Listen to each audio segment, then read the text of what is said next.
Hello student, स्वागत है आप सभी का काजल बायोलॉजी के मेरे इस यूट्यूब चैनल पर।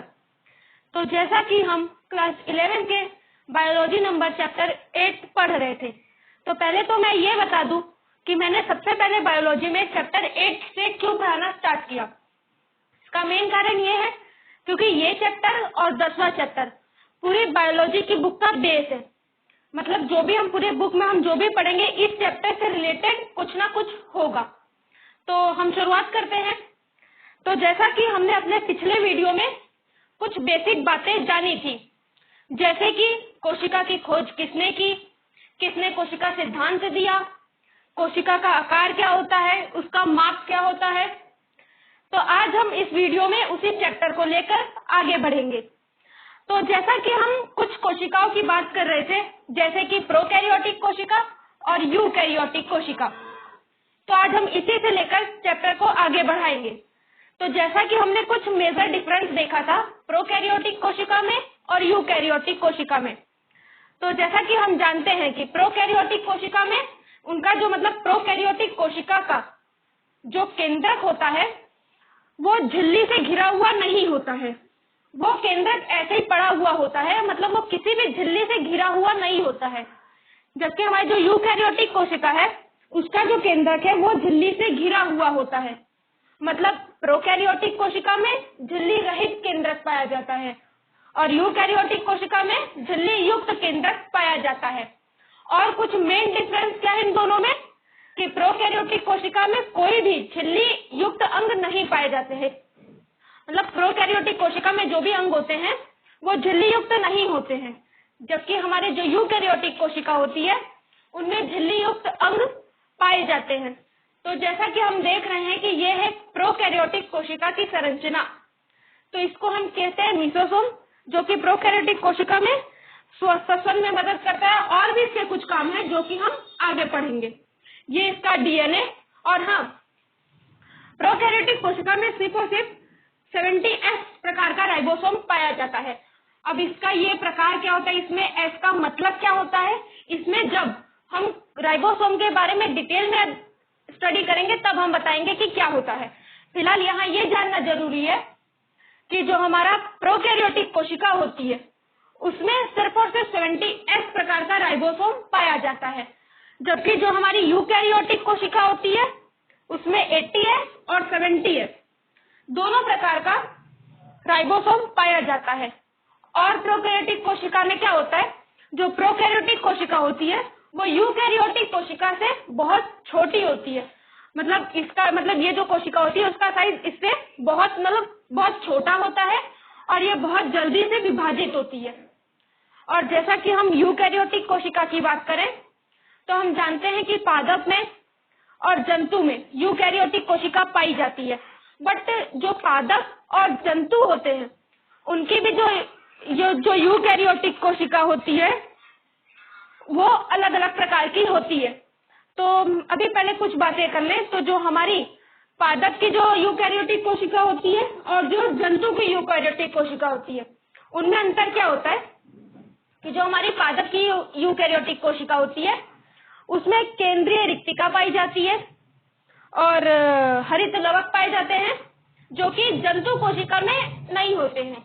और जंतु कोशिका में तारक केंद्र होते कि उच्च जितने भी पादप हैं उनमें वो अनुपस्थित होते हैं। ये प्रोकैरियोटिक कोशिका और यूकैरियोटिक कोशिका के बारे में पहले हमने डिफरेंस देखा। उसके बाद यूकैरियोटिक कोशिका हम जानते हैं कि पादप और जंतुओं में इन सब में यूकैरियोटिक कोशिका पाई जाती है, लेकिन पादप की जो कोशिका होती है और जो जंतु की कोशिका होती है उनमें भी कुछ अंतर होता है। तो अब हम दोनों की आकृति से देखेंगे कि दोनों में क्या अंतर होता है। तो ये है जंतु कोशिका और पादप कोशिका। जैसा कि मैंने बोला था कि जो जंतु कोशिका और पादप कोशिका होती है उनमें भी कुछ अंतर होता है। पहले प्रोकैरियोटिक कोशिका और यूकैरियोटिक कोशिका, इसमें तो हमने अंतर देख लिया कि दोनों एक दूसरे से कितनी अलग अलग होती है। अब जो यूकैरियोटिक कोशिका जो कि पादप और जंतु दोनों में पाई जाती है उनमें भी जंतु की जो कोशिका होती है वो पादप की कोशिका से कितनी अलग होती है वो यहाँ हम देखेंगे। तो ये है हमारी जंतु कोशिका और ये है हमारी पादप कोशिका। तो सबसे पहले इसमें जो हम डिफरेंस देखते हैं वो देखते हैं कोशिका भित्ति का। पादपों में जो होती है वो कोशिका भित्ति होती है जो कि पादपों को आकार प्रदान करती है, उसके लिए कोशिका भित्ति पाई जाती है जो कि जंतु कोशिका में अनुपस्थित होती है। जंतु कोशिका में कोशिका भित्ति की कोई आवश्यकता नहीं होती है। दूसरा, पादप कोशिका में रिक्तिका पाई जाती है जो कि पादप कोशिका का जो है वो 90% से 90% भाग घेरती है। तो ये जो रिक्तिका होती है जो पादप कोशिका में होती है वो जंतु कोशिका में अनुपस्थित होती है। और पादप कोशिका में हरितद्रवक पाए जाते हैं जो कि जंतु कोशिका में अनुपस्थित होते हैं। अब यहाँ मैंने शो नहीं किया है, लेकिन जंतु कोशिका में तारककाय पाए जाते हैं जो कि उच्च पादपों में अनुपस्थित होते हैं। तो ये पादप कोशिका और जंतु कोशिका में कुछ मेजर डिफरेंस था कि कैसे एक पादप की यूकैरियोटिक कोशिका और एक जंतु की यूकैरियोटिक कोशिका एक दूसरे से भिन्न होती है। तो इस प्रकार हमने देखा कोशिका के बारे में। अब हम आगे बात करते हैं। तो अब हम एक एक के बारे में अलग अलग मतलब डिटेल में डिस्कस करेंगे कि कोशिका कला क्या होती है, केंद्रक कला क्या होती है, केंद्रिका क्या होता है, अंतर्प्रदमी जालिका क्या होती है, माइटोकॉन्ड्रिया, गोल्गी बॉडी, ये सब क्या होते हैं। अब हम इनके बारे में एक एक करके डिटेल करेंगे, मतलब डिटेल में इंफॉर्मेशन निकालेंगे कि सबके बारे में जानेंगे कि क्या होता है।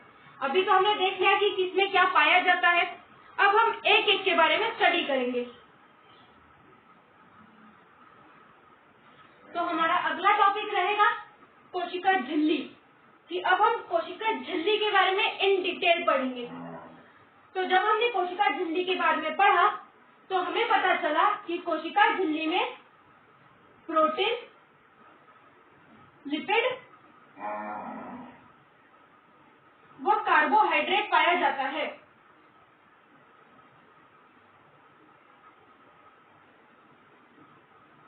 कि जब हम कोशिका झिल्ली के बारे में स्टडी करते हैं तब हमको पता चलता है कि हमारी जो कोशिका झिल्ली है उसमें प्रोटीन, लिपिड, कार्बोहाइड्रेट पाया जाता है और इन सब का अनुपात भी अलग अलग होता है।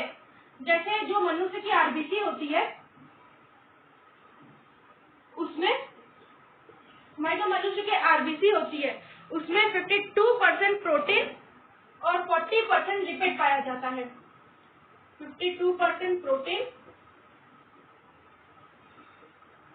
और 40% लिपिड पाया जाता है।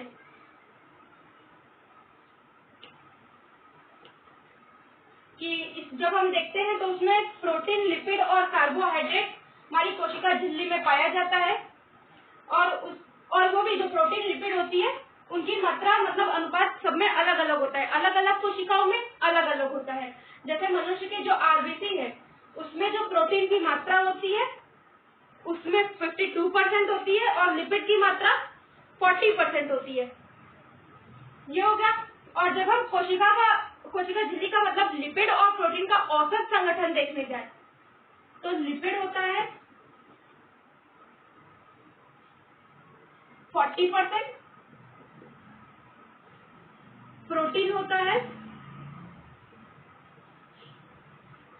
58 से 59% और कार्बोहाइड्रेट होता है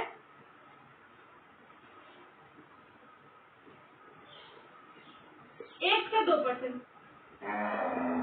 कि ये जो हमारा जो कोशिका झिल्ली है उसमें लिपिड, प्रोटीन और कार्बोहाइड्रेट का अगर हम लोग औसत संगठन देखने जाए कि औसतन वो उसमें कितने % लिपिड होता है, कितने % प्रोटीन होती है और कितने % कार्बोहाइड्रेट होता है, तो वो अगर हम देखने जाए तो औसतन कोशिका झिल्ली में 40% लिपिड पाया जाता है, 58 से 59% प्रोटीन पाया जाता है और 1 से 2% कार्बोहाइड्रेट पाया जाता है। अब बात करें कि यूकैरियोटिक की कोशिका झिल्ली और प्रोकैरियोटिक की कोशिका झिल्ली कैसी होती है। तो जैसा कि हम देखते हैं कि प्रयोगों से पता भी चला है कि जो यूकैरियोटिक की कोशिका झिल्ली होती है और प्रोकैरियोटिक की कोशिका झिल्ली होती है वो लगभग समान ही होती है, उनमें कुछ अंतर नहीं होता है। मतलब प्रोकैरियोटिक में हमने देखा था कि प्रोकैरियोटिक में भी कोशिका झिल्ली पाई जाती है और यूकैरियोटिक में भी पाई जाती है, तो दोनों में जो कोशिका झिल्ली पाई जाती है वो लगभग समान होती है। अब कोशिका झिल्ली को समझाने के लिए 3 मॉडल आए थे, हम उनके बारे में बात करेंगे। उन तीनों मॉडल ने अलग अलग तरीके से कोशिका झिल्ली के बारे में समझाया था कि ये क्या होती है, किससे बनती है, और उन 3 मॉडल में से एक मॉडल सबसे सफल हुआ था। तो अब हम वही देखेंगे कि कोशिका झिल्ली को समझाने के लिए कौन से 3 मॉडल थे और वो कैसे थे। हाँ, तो कोशिका झिल्ली को समझाने के लिए 3 मॉडल दिए गए थे। उसमें से सबसे पहला मॉडल कौन सा है? Sandwich model. तो इसको सैंडविच मॉडल क्यों कहते हैं? सबसे पहले तो इस मॉडल को दिया किसने था? इस मॉडल को 1935 में 2 वैज्ञानिक थे, डेनियल और डेवसन। उन दोनों ने इस मॉडल को दिया था। डेनियल व डेवसन, इन 2 वैज्ञानिक ने ये मॉडल दिया था। कोशिका झिल्ली को समझाने के लिए 2 वैज्ञानिक आए थे, एक डेनियल व एक डेवसन, जो कि 1935 में आए थे। और उन लोगों ने कोशिका झिल्ली को किस प्रकार से समझाया था? उन लोगों ने बोला था कि हमारी जो कोशिका झिल्ली होती है वो क्या होती है, उसमें प्रोटीन की 2 स्तर होती है। ऐसे प्रोटीन की 2 स्तर होती है।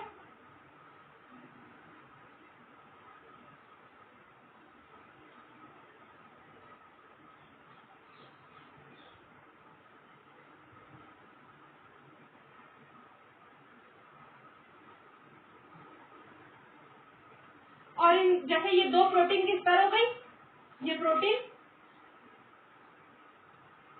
और ये भी प्रोटीन, इन 2 प्रोटीन की 2 स्तरों के बीच में एम्फीपैथिक लिपिड पाए जाते हैं। इन 2 स्तरों के बीच में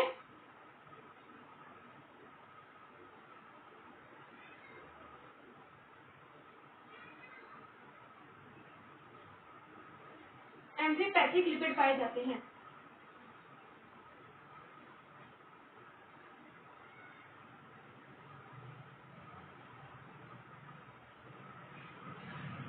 ये हमारे लिपिड है जो कि है एम्फीपैथिक।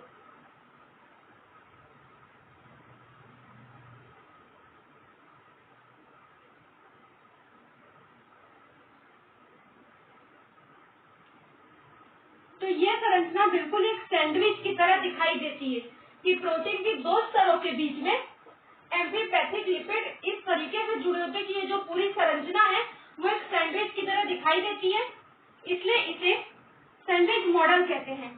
और जब इन 2 वैज्ञानिक ने ये भी कहा कि इसमें जो प्रोटीन का स्तर होता है वो 20 एंगस्ट्रॉम होता है और जो लिपिड का स्तर होता है वो 35 एंगस्ट्रॉम का होता है। मतलब इतना ये होती है कि प्रोटीन 20 एंगस्ट्रॉम होती है और लिपिड 35 एंगस्ट्रॉम होती है। इस प्रकार मतलब ये जो पूरी टोटल जो इसकी लंबाई है, ऐसे अगर कहा जाए तो वो उन्होंने कुछ ऐसा किया था कि इनकी कुल मोटाई जो होती है,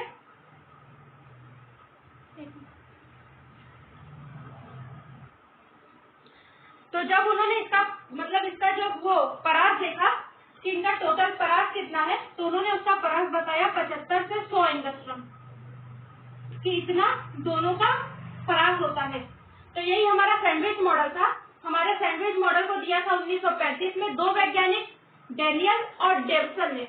और इन दोनों ने क्या बोला कि हमारी जो कोशिका झिल्ली होती है वो प्रोटीन की 2 स्तर, मतलब हमारी कोशिका झिल्ली की संरचना कैसी है कि प्रोटीन की उसमें 2 स्तर है, जो कि जिनका स्तर जो है वो 20 एंगस्ट्रॉम है, और उन प्रोटीन की 2 स्तरों के बीच में एम्फीपैथिक लिपिड पाए जाते हैं जिनका स्तर 35 एंगस्ट्रॉम है।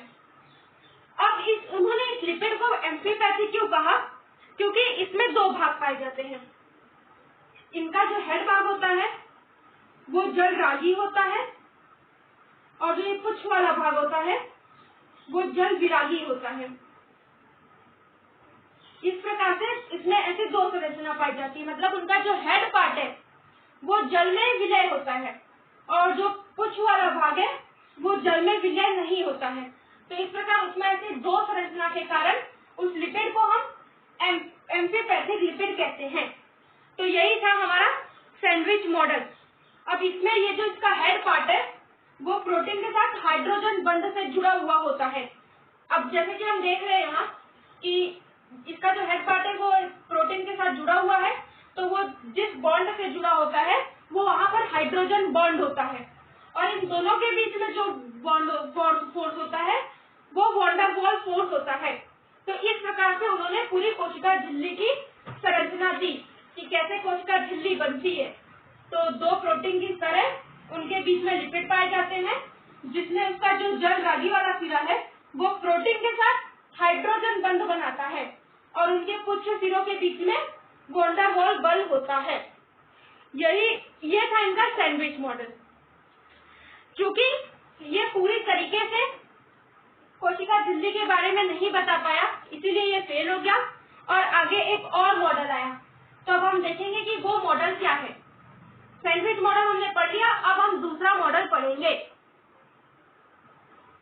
तो दूसरा मॉडल था, सैंडविच मॉडल को पढ़ने के बाद जब हमने दूसरा मॉडल पढ़ा तो वो था इकाई कला मॉडल। इकाई कला मॉडल को किसने दिया था? 1959 में रॉबर्टसन ने दिया था।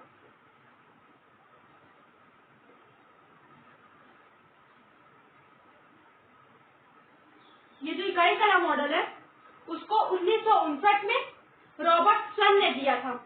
रॉबर्टसन के अनुसार जो कोशिका झिल्ली थी वो भी बिल्कुल की बिल्कुल ऐसे ही थी। उन्होंने भी कोशिका झिल्ली की यही संरचना बताई।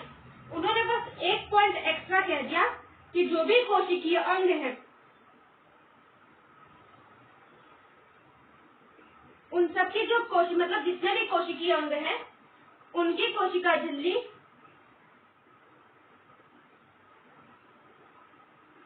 संरचनात्मक व कार्यात्मक रूप से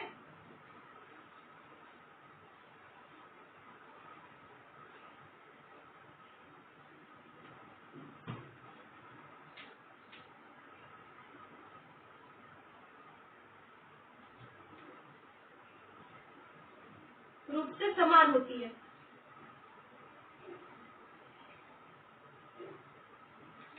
मतलब जो इकाई कला मॉडल है वो रॉबर्टसन ने 1959 में दिया था, और उन्होंने भी कोशिका झिल्ली की संरचना यही बताई कि उन्होंने भी यही बोला कि कोशिका जो झिल्ली होती है वो उसमें प्रोटीन की दो स्तर होती है, और प्रोटीन की दो स्तरों के बीच में एम्फीपैथिक लिपिड पाए जाते हैं। तो रॉबर्टसन ने सिर्फ और सिर्फ अपने जो उन्होंने जो मॉडल दिया उसमें सिर्फ एक बात एक्स्ट्रा कही थी कि हमारे जितने भी कोशिकांग हैं उनकी जो कोशिका झिल्ली होती है वो संरचनात्मक और कार्यात्मक रूप से समान होती है, मतलब उनमें कोई डिफरेंस नहीं होता। इकाई कला मॉडल में उन्होंने बस ये एक बात एक्स्ट्रा बताई थी, बाकी झिल्ली की संरचना उन्होंने भी बिल्कुल ही सैंडविच मॉडल के समान ही बताई थी। लेकिन ये जो दो मॉडल है वो जो हमारी कोशिका झिल्ली है उसकी प्रत्यास्था और मतलब उसकी चयनात्मक पारगम्यता उसको स्पष्ट ही नहीं कर सके कि जो कोशिका झिल्ली है वो अपना में से कितने अणुओं को आने देगी, कौन से अणुओं को नहीं आने देगी, और जो कुछ ऐसी बातें हैं वो ये दो मॉडल स्पष्ट नहीं कर सके। इसलिए ये दोनों मॉडल असफल हो गए, फेल हो गए, क्योंकि वो उसके कोशिका झिल्ली की चयनात्मक पारगम्यता को बता ही नहीं पाए कि कोशिका झिल्ली किन अणुओं को अपने अंदर से आने देगी, किन अणुओं को अपने अंदर से बाहर जाने देगी। तो वो लोग ये दोनों मॉडल वो नहीं बता पाए, इसीलिए ये दोनों मॉडल फेल हो गए। और उस समय 1950 के आसपास इलेक्ट्रॉन सूक्ष्मदर्शी की भी खोज हो चुकी थी। तो उस इलेक्ट्रॉन सूक्ष्मदर्शी की खोज के कारण हम लोगों को कोशिका झिल्ली का ज्ञान संभव हो सका कि कोशिका झिल्ली होती क्या है, कैसी होती है। हमको ये भी ज्ञान हो चुका था, और जो हमारी रेड ब्लड सेल्स होती है उसकी कोशिका झिल्ली कैसी होती है उसके बारे में हमें सब पता चल चुका था कि उसकी संरचना कैसी होती है। तो इलेक्ट्रॉन सूक्ष्मदर्शी की खोज के बाद एक मॉडल आया, तरल मोजेक मॉडल। वो मॉडल कोशिका झिल्ली के बारे में बताने में पूर्ण रूप से सफल हुआ। तो अब हम देखेंगे कि कोशिका झिल्ली का जो तरल मोजेक मॉडल है वो उसको किसने दिया था और वो मॉडल क्या कहता है, क्योंकि ये दोनों मॉडल तो फेल हो गए। वो तो मतलब कोशिका झिल्ली की मेन जो उनकी चयनात्मक पारगम्यता थी उसके बारे में ये दोनों ही मॉडल नहीं बता पाए, इसलिए हमने इन दोनों मॉडल को फेल कर दिया। और जब इलेक्ट्रॉन सूक्ष्मदर्शी की खोज हुई तब हमें कोशिका झिल्ली का काफी कुछ ज्ञान मतलब प्राप्त हो चुका था। उसके बाद दो वैज्ञानिक आए, सिंगर और निकलसन, जिन्होंने तरल मोजेक मॉडल दिया। तो अब हम देखेंगे कि तरल मोजेक मॉडल क्या कहता है। तो हमारा थर्ड जो मॉडल है वो है तरल मोजेक मॉडल। अब ये मॉडल किसने दिया था? ये मॉडल जो हमारा तरल मोजेक मॉडल है उसको 1972 में दिया गया था। और इसको दिया किसने था? सिंगर और निकोलसन ने दिया था। दो वैज्ञानिक थे, सिंगर व निकोलसन।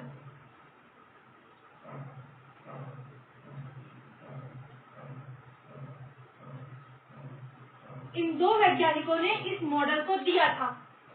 ये जो हमारा मॉडल है तरल मोजेक मॉडल, ये बिल्कुल नया मॉडल है। जो हमने अभी तक जो दो मॉडल पढ़े उनसे बिल्कुल नया मॉडल है।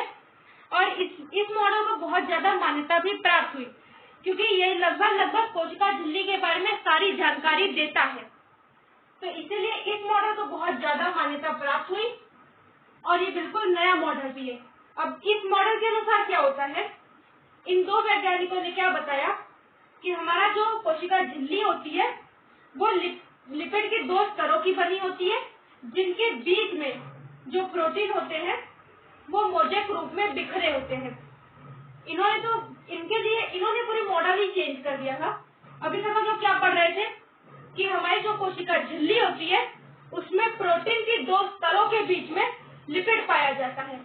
लेकिन ये जो दो वैज्ञानिक थे, सिंगर और निकोलसन, इन्होंने जो अपना मॉडल दिया उसमें इन्होंने बताया कि हमारा जो कोशिका झिल्ली होती है उसमें फॉस्फोलिपिड के दो स्तर होती है। और उसमें फॉस्फोलिपिड में भी दो प्रकार होते हैं, एक इसका हेड पार्ट जो कि जल रागी होता है और इसका टेल पार्ट जो कि जल विरागी होता है। तो उन्होंने यही बताया कि हमारा जो कोशिका झिल्ली होती है उसमें लिपिड के ऐसे दो स्तर पाई जाती है और उनके बीच में ये जो प्रोटीन होते हैं वो मोजेक रूप में बिखरे होते हैं। तो इनके लिए एक वाक्य कहा गया कि लिपिड के समुद्र में, और ये जो लिपिड होते हैं वो फॉस्फोलिपिड होते हैं। फॉस्फोलिपिड क्या होते हैं ये हम आगे बात करेंगे। फिलहाल ये जान लेते हैं कि ये जो लिपिड होते हैं फॉस्फोलिपिड होते हैं, उनके बीच में प्रोटीन मोजेक रूप में बिखरे होते हैं, मतलब फ्लिप फ्लॉप ऐसे गति करते हुए होते हैं। तो ये है हमारा मॉडल। इसके लिए हम क्या कह सकते हैं कि फॉस्फोलिपिड के समुद्र में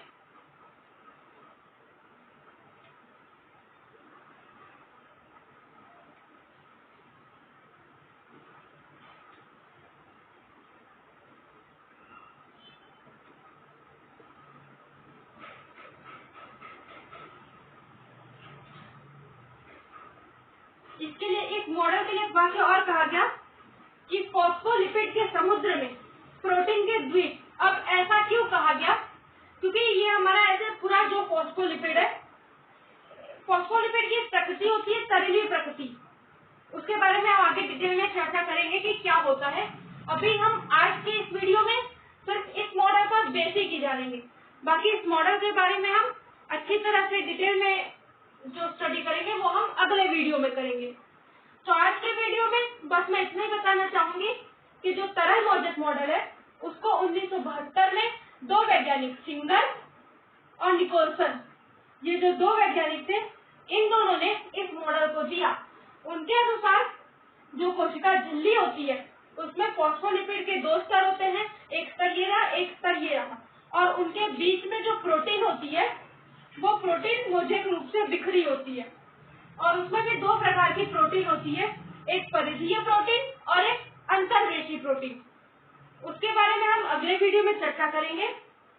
आज के लिए इस वीडियो में बस इतना ही। तो आज हम एक बार देख लेते हैं हमने क्या क्या पढ़ा। तो सबसे पहले आज हमने पढ़ा कि प्रोकैरियोटिक कोशिका और यूकैरियोटिक कोशिका में क्या डिफरेंस है। उसके बाद हमने देखा कि जो यूकैरियोटिक कोशिका होती है वो पादप और जंतु दोनों में पाई जाती है, परंतु पादप की कोशिका जंतु की कोशिका से भिन्न होती है, हमने ये भी देखा। इसके बाद हमने प्लाज्मा झिल्ली के बारे में, प्लाज्मा झिल्ली मतलब एक कोशिका झिल्ली, उसके बारे में अध्ययन करना शुरू किया और हमने देखा कि जो कोशिका झिल्ली होती है उसमें क्या क्या पाया जाता है। तब हमने देखा कि उसमें प्रोटीन, लिपिड और कार्बोहाइड्रेट पाया जाता है। और कोशिका झिल्ली के बारे में पूरी जानकारी प्राप्त करने के लिए हमने 3 मॉडल प्राप्त पढ़े, जिसमें सबसे पहला मॉडल हमारा था सैंडविच मॉडल, जिसको 1935 में डैनियल और डेवसन ने दिया। उनके अनुसार वो मॉडल हो तो गया फेल, बट तो भी एक बार हमने वो मॉडल देखा तो उनके अनुसार उन्होंने क्या कहा कि जो कोशिका झिल्ली होती है वो प्रोटीन के 2 स्तरों की बनी होती है, जिसके बीच में लिपिड पाए जाते हैं। और दूसरा मॉडल था इकाई कला मॉडल, वो भी बिल्कुल यही कहता था कि प्रोटीन के 2 स्तरों के बीच में लिपिड पाई जाती है। लेकिन उसने सिर्फ एक लाइन एक्स्ट्रा कही थी, रॉबर्टसन ने दिया था उसको, उसने सिर्फ एक लाइन एक्स्ट्रा कही थी कि जो किसी भी कोशिकांग की जो कोशिका झिल्ली है वो संरचनात्मक और कार्यात्मक रूप से समान होती है। लेकिन वो दोनों ही मॉडल फेल हो गए। क्यों? क्योंकि वो लोग जो हमारी जो कोशिका झिल्ली है ना तो उसकी प्रत्यास्था को बता पाए और ना ही वो लोग ये बता पाए कि जो कोशिका झिल्ली है उसकी चयनात्मक पारगम्यता क्या है, मतलब वो किन अणुओं को अपने अंदर से आने देती है, किन अणुओं को अपने अंदर से बाहर जाने देगी, उसके बारे में कोई जानकारी ये दोनों ही मॉडल नहीं दे पाए। उसके बाद ये मॉडल आया करल मोजेस मॉडल, और जब ये मॉडल आया तब सूक्ष्मदर्शी की खोज हो चुकी थी और हमने कोशिका झिल्ली के बारे में काफी कुछ जान भी लिया था। उसके बाद ये मॉडल आया, तो ये मॉडल दिया था सिंगर और निकोलसन ने 1972 में, और उनके अनुसार कोशिका झिल्ली जो होती है उसमें लिपिड की 2 स्तर होती है जो कि फॉस्फोलिपिड होते हैं, और उनके बीच में प्रोटीन मोजेक रूप में बिखरे रहते हैं। और उसके लिए एक स्टेटमेंट भी दिया गया कि फॉस्फोलिपिड के समुद्र में प्रोटीन के द्वीप। क्यों? क्योंकि ये संरचना ऐसे ही दिखाई दे रही है, यहाँ पूरा ऐसे फॉस्फोलिपिड है और उनके बीच में प्रोटीन है। अब बाकी के इस मॉडल के बारे में आगे अध्ययन हम अगले वीडियो में करेंगे। आज के लिए बस इतना ही। अगर ये वीडियो अच्छा लगा हो तो लाइक, सब्सक्राइब और शेयर करें, और अगर इसमें कुछ दिक्कत हो तो कमेंट जरूर करें।